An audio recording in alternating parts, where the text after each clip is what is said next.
वो जो मैंने मोबाइल शब्द बोला था, आप वो शब्द ला पाते हैं? तो क्या कहूं, आप आज्ञा का पालन नहीं करते, क्योंकि मैंने तो गड़ा शब्द बोला था, आप तो एक मिट्टी का पात्र उठा कर ले आए। इसका मतलब शब्द को लाया नहीं जा सकता, लेकिन शब्द का जो अर्थ होता है उसका अनुसरण किया जा सकता है। अब बताइए, शब्द अर्थ के बिना काम चल सकता है? शब्द का अर्थ के बिना काम चल सकता है?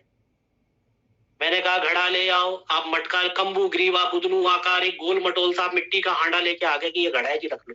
मैंने भी रख लिया कि मैंने यही तो मांगा था, लेकिन मैंने जो घट बोला था वो घट कहाँ है, वो शब्द का है।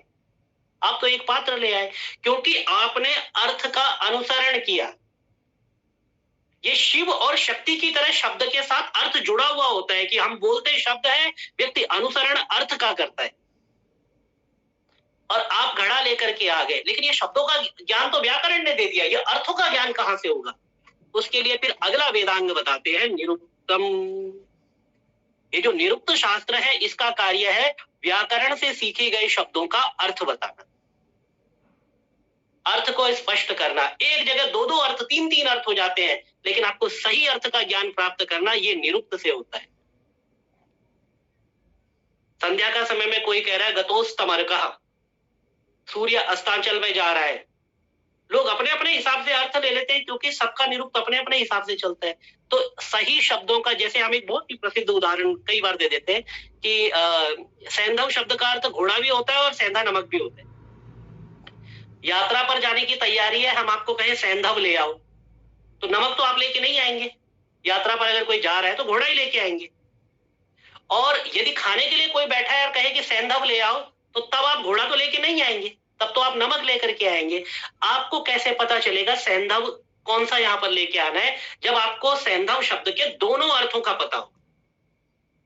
इसके लिए आपको निरुक्त पढ़ना पड़ेगा। तो ये, और वेदों में ऐसी बहुत सारी स्थिति आएगी जहां पर दो दो शब्दों से आपको यज्ञ का आधान करना है, देवता की स्तुति करनी है।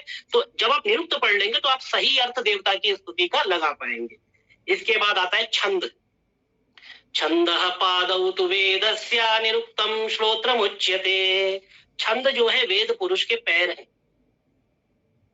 अब छंद अगर आप नहीं जानते हो तो कैसे गाएंगे आप कभी आप बैठ जाओ, जब आप कर्पूर गौरम करुणावतारम गाते हो, एक श्लोक आपने गा लिया, दूसरे बाद आप जब उसको महिम्ना पारम ते, जब आप इसको गाने के लिए बैठे हो तो कर्पूर गौरम करुणावतारम, और दूसरे को आप गाते हुए बदल देते हो महिम्ना पारम ते। कैसे बदलते हैं आप? एक जैसा बोलिए ना, शब्द तो सब में एक ही है, वही काखा गागा तो है, लेकिन आप स्वर क्यों बदल देते हैं, आप ताल क्यों बदल देते हैं? क्योंकि ये छंद शास्त्र है। छंद कहता है किसको किस तरह से गाया जाए। ये वेदों में यही स्तुति है।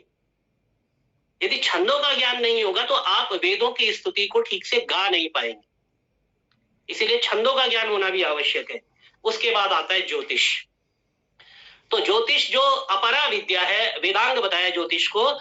संजय जी यज्ञ करने के लिए बैठते हैं, बाकी सभासद यज्ञ करने के लिए बैठते हैं, तो एक मुहूर्त का चयन करते हैं। मुहूर्त के बिना तो नहीं बैठेंगे ना। मुहूर्त कैसे पता चलेगा? मुहूर्त पता चलेगा ज्योतिष से, किस मुहूर्त में यज्ञ किया जाए। तो ज्योतिष इसलिए महत्वपूर्ण है। जो बालक 6 साल का, 5 साल का गुरुकुल में गया था, उसने ज्यामितीय आकृतियां बनाने से, यज्ञ की वेदी बनाने से उसने रेखा गणित, ज्योमेट्री सीख लिया। अब वो ज्योतिष में जब प्रवृत्त होता है तो वो दूसरा जो बचा हुआ मैथमेटिक्स है वो भी सीखता है।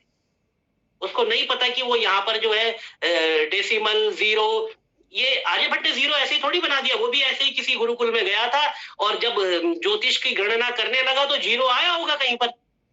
उसने कहा ये क्या चीज है, तो उसने उस पर विचार किया, तो फिर जब जीरो दिया मेरे भारत ने, उसने उसके वैल्यू निकाली। डेसिमल को उसने जो है फिर वहां पर इन्वेंट किया। तो ये सारे के सारे कब हुए? जब ये बड़े बड़े महर्षि गुरुकुल में पढ़ने गए। गुरु ने जब इनको कहा कि वेदांग पढ़ो, किसी ने शिक्षा पढ़ा तो ज्यामितीय शास्त्र, ज्योमेट्री सीख लिया, किसी ने ज्योतिष को सीखा तो उसने बाकी जो मैथमेटिक्स होता है दूसरे वाला, मुझे नाम नहीं पता उसको इंग्लिश में क्या कहते हैं, वो वाला उसने सीख लिया। अब खेल खेल में जब ये बच्चा 10 साल का होता है, 4 साल तो पाइथागोरस जिसको हम आजकल कहते हैं, मेरे हिसाब से तो बोधायन प्रमेय, वहां तक वो बच्चा 10 साल का होते होते उंगलियों में काउंट करने लग जाता है इसीलिए भारतीय काल गणना आज भले ही लोग इसको कितना मानते हैं मुझे नहीं पता, लेकिन सर्वोत्तम रही है, क्योंकि यहाँ पर बालक को अच्छा, ये सारे के सारे शास्त्र संस्कृत में पढ़ाए जाते थे। बालक को यहाँ पर विज्ञान से जो है 5-6 साल की अवस्था में ही विज्ञान से उसका परिचय करवा दिया जाता था। अब ये सोचिए कि कितनी वैज्ञानिक परंपरा थी हमारी, कितने एडवांस थे हम लोग, कि जहां आज साइंस ये सब पढ़ाने के लिए हम वेट करते हैं बच्चा बड़ा हो जाए तब पढ़ाएंगे, वहां अपनी डेली लाइफ में उन्हें विज्ञान, गणित और बाकी सारी चीजें पढ़नी पड़ती, क्योंकि ये अपरा विद्या वहां पर फॉलो की जाती। वहां पर ये मैकाले का मैग्ना कार्टा और हंटर एजुकेशन कमीशन नहीं चलता था, क्योंकि जहां हंटर चलेगा वहां तो काम ऐसे ही हो। अब एक आई नई शिक्षा नीति, अथ परायया तदक्षरम अधिगम्यते। अच्छा, ये तो हो गई अपरा विद्या। परा विद्या क्या होती है कहते हैं? परा विद्या वो होती है जिससे तद अक्षरम अधिगम्यते, उस अक्षर, अक्षर मतलब अविनाशी, जिसका कभी विनाश नहीं होता, ऐसे अक्षर परब्रह्म परमात्मा को जिसके द्वारा जाना जाता है उसको परा विद्या कहते हैं। कैसे जाना जाता है, क्या जाना जाता है, तो बस भविष्य के लिए छोड़ देते, कल परसों के लिए किसी मंत्र में आएगा तो चर्चा करेंगे उस पर भी।